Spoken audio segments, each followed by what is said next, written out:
Hello and welcome to Judging 101. Today we're going to be talking about evolving and learning to become a better judge.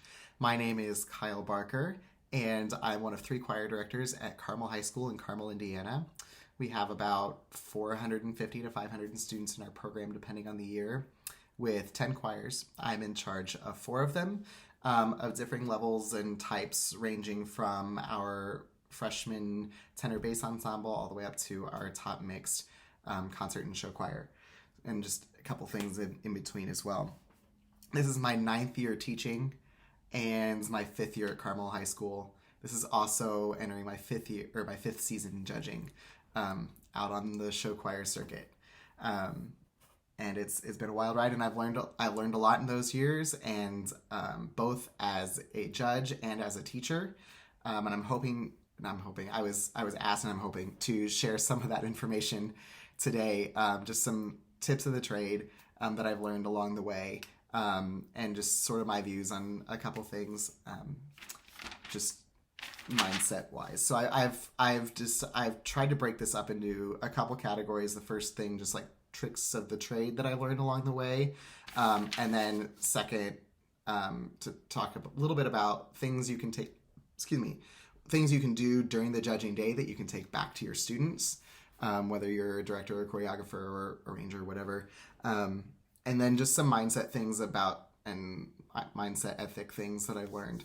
Also just kind of along the way through some own personal journey stuff on there. So I'm going to share it, and I apologize if it's a little scatterbrained. I've tried to organize it as best as I could. And this is probably going to be most helpful for those of you that are just starting in your judging career or early in the judging part of what you're doing. But I'm hoping that there's also a couple of things that some of you that have been doing this for a while can hopefully glean from this as well. So like I said, my first season judging, I had wrapped up 4 years at Northridge High School in the northern part of the state, and then had taken the job at Carmel. And that first year was the first season I was asked to judge anywhere, and I happened to be asked to judge at 5 competitions that season. So I had to learn pretty quickly how that all happened, or how that all would work. And the first thing I learned was that you should really pay attention to the people around you, because you're always going to learn, whether it's somebody that you really respect, whether it's somebody you don't necessarily agree with or get along with as well. You're constantly able to take things and learn from those people. Specifically that first season, at the very first contest I judged, I was sitting they put me next to Meg Carroll at the time, who's now Meg Guimar, and listening to how she would give feedback really taught me a lot about making sure that my comments are positive and enthusiastic and supportive of students growing, and just supportive of what they're doing, because at the end of the day, what they're doing is not easy, and it's hard to remind ourselves of that sometimes. So to keep encouraging them along the way, that's awesome. And then at my second contest, I was seated next to Marty DeMott, who Meg had been judging a couple years before I had. Marty's been judging, for a bit. And hearing what he had to say, he had such a unique perspective. He could spot, those of you that have had a tape from Marty already know, but he can spot an issue right away and come up with a solution right away. He was really, really good. I learned a lot from him about being specific, being clear, never having too little to say, and making sure there's always something that they know they can work towards, and ways to help the group get better. But specifically just being clear, being clear,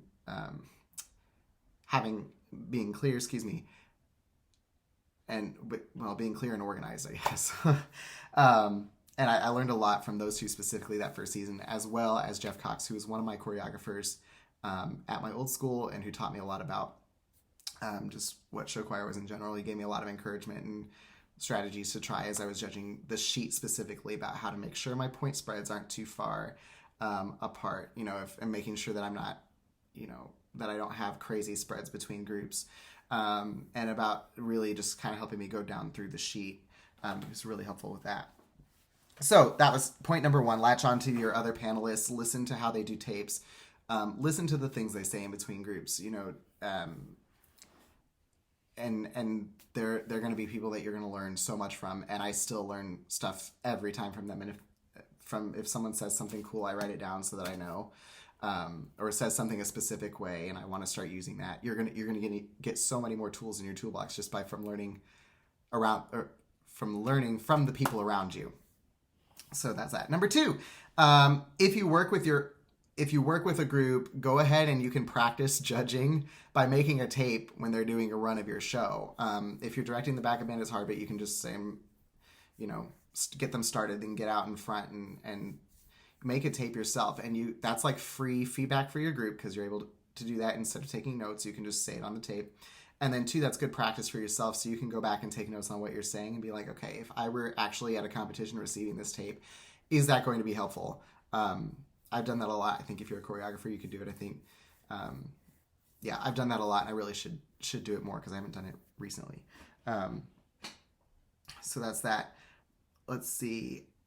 I did this a little bit when I first started judging. I haven't done it as much recently, but I might do it again this year, is to ask the competition host to send you a couple tapes that you had done if they've got the extra copies on hand. Some of them do. Or you can take your phone and make a voice memo as you're making your tape, to just, again, if you're not making it for your group, but you're making it for another group, you can go back and listen and make sure, evaluate how you evaluate. And give feedback. I think that's always really helpful. Let's see. About the tape specifically, when I first started, I don't think I gave enough comments. And then I think then when I realized I wasn't giving enough comments later, I felt like I had to give comments all the time. And then I was missing things because I kept talking over it. And so those are there's somewhere in the middle of being sparse with your comments and no one wants to just hear the performance on the tape with the judge saying one thing here and there. And then there's that extreme, and then there's the extreme of talking so much that you question whether the judge even heard or saw what you were doing. So there's something in the middle, but I think what I really learned from Marty that one day was that he's got the balance right, is that there's always a ton of comments when they need to be said, and but it's never too much. I would lean for me personally, I always lean on the side of probably more feedback rather than less feedback, and more specific feedback rather than something generic, because you want the director to be able to glean, to just take what's going to work for them. And so that's why I always try and have more, so that they can be like, yep, we're going to use that, we're not going to use that, but they have at least options and lots of ideas to choose from. Mr. Ziegler mentioned this in his episode earlier. It was at the beginning of his episode. He talked about making sure that because we are having to do something in a quantifiable way at a competition, you need to make sure the director can explain your scores to the kids. So you want to state, whatever your average, 6 is my average or 7 is my average, so that they know kind of where your scale is. And then if there's a big outlier somewhere, make sure you call attention to it and explain what that is. And that way to help minimize the number of questions about your scores. That's something I didn't start paying attention to until probably my 2nd or 3rd season of judging. And sometimes I still have to remind myself to do that. If you're judging a full sheet, don't feel like you have to comment on everything. I was really nervous to judge a full sheet the first time because I'm not a trained dancer. I've danced in shows, whatever, and I clean choreography with the group. But and for those of us directors who don't have a ton of dance experience, I think judging the choreography part of a sheet can be scary. Just like there are some choreographers who are nervous about judging the vocal part of a sheet. But that's why there's a whole panel of people there, and it's okay to not make as many comments in an area that you're not specifically trained to that you don't have your degree in or whatever. So what I learned very quickly was that there are people who are going to give way more specific feedback about some of those categories that I have less experience in. Just like I have way more feedback to give in some categories that others don't have as much experience in. That's why there's a full panel. So give your feedback on the things that you know really well. The things that you don't, you can still make comments about them, but just try and stuff, but you don't have to get as into the weeds with them, especially if it's going to start coming across like you're making something up, because there are people on the panel that can do it. So it's okay. It's okay to not be as specific in one category as opposed to another. That's basically what I was going to say. And then also just make sure when you are making your tape and being specific, you want to make sure you address the issues and also give possible solutions. Just saying this is out of tune doesn't always help. Or saying you're constantly, like, there's constantly flat here. Well, maybe you should try singing isolated on this vowel.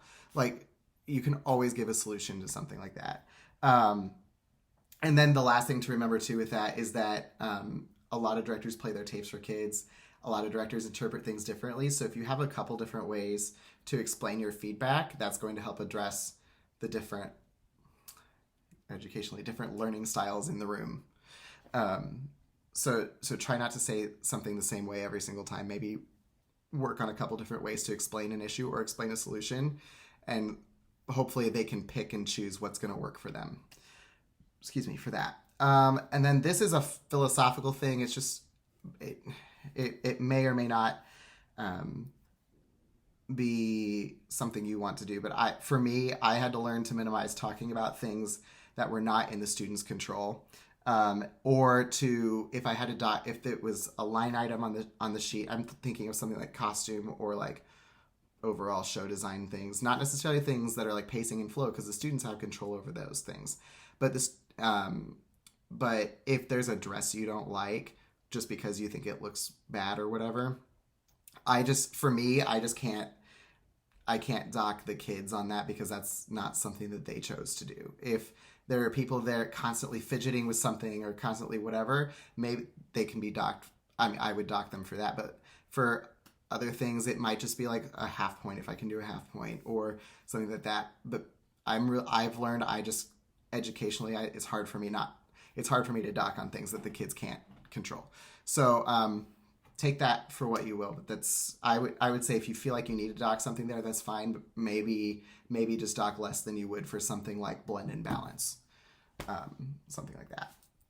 As a director, there's lots to take back to my own kids. So some things that I've done is I always have a notebook next to me, and I'll just like write down the names of like awesome songs that I want to listen to the recordings of, and like, oh, maybe I'll throw that in a show, or maybe I'll just program it on my spring concert or something like that.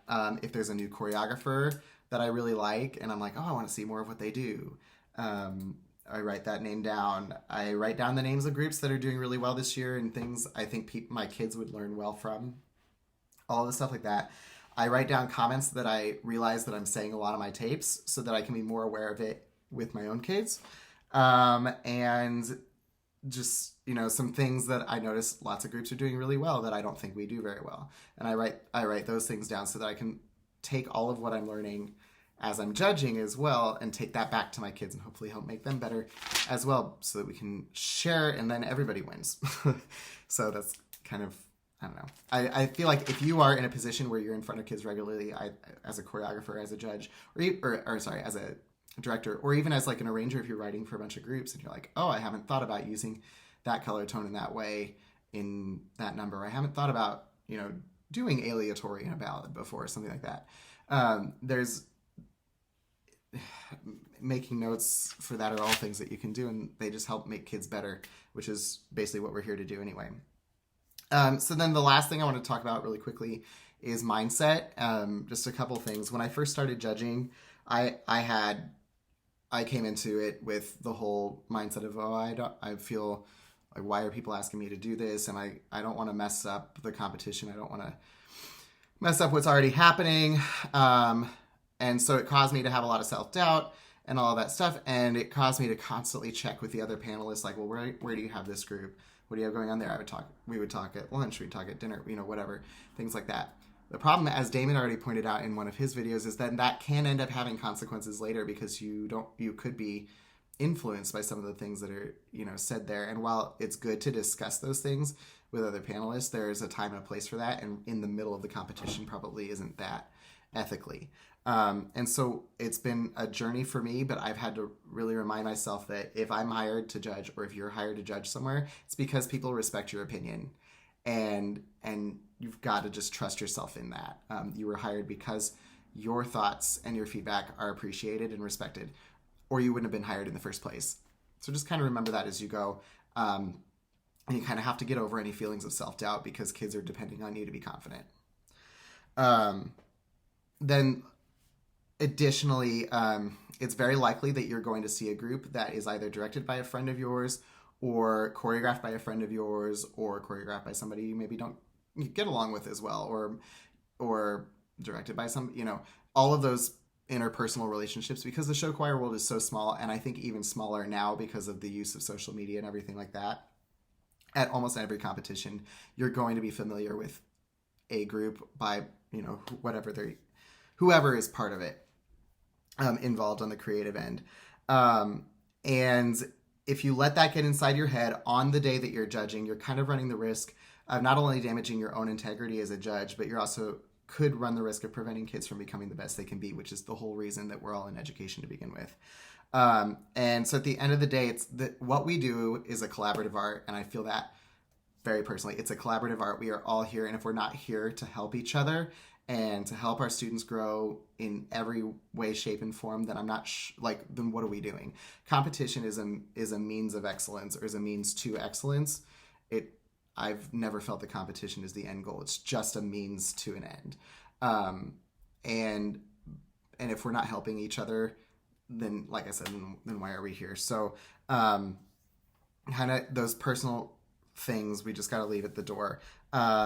We should be working together to make kids the best they can be, and we can never sacrifice that for a competitive edge or for, we're worried this person won't like us or whatever. Because kids are going to be the one to suffer the consequences, not the director, not the choreographer, not the arranger, none of that stuff. Make it about giving the best and most thorough feedback you possibly can, making sure that your scores line up with your feedback, and then the results will end up taking care of themselves. That's basically what I've been able to tell myself, and it has worked pretty well for me so far, since then. Last but not least, as my time is way up, I just want to say, we are teachers first, and I don't think saying that we're teachers of music or of dance or whatever is far enough. We're teachers of young people, and we're teachers of young people through music. We push our students to constantly be better by giving, specific feedback, by being encouraging, and all of that stuff. And by doing that, we help make them better people, which will contribute to society in a great way. And I think that's why we're all in education. And if we let that guide everything we do as a judge, then nothing but awesome things can come from it, and kids everywhere are going to keep getting better and better. And that's what we're here for. So I hope something I said here is helpful to you, and best of luck. Can't wait to see you all out on the circuit this year.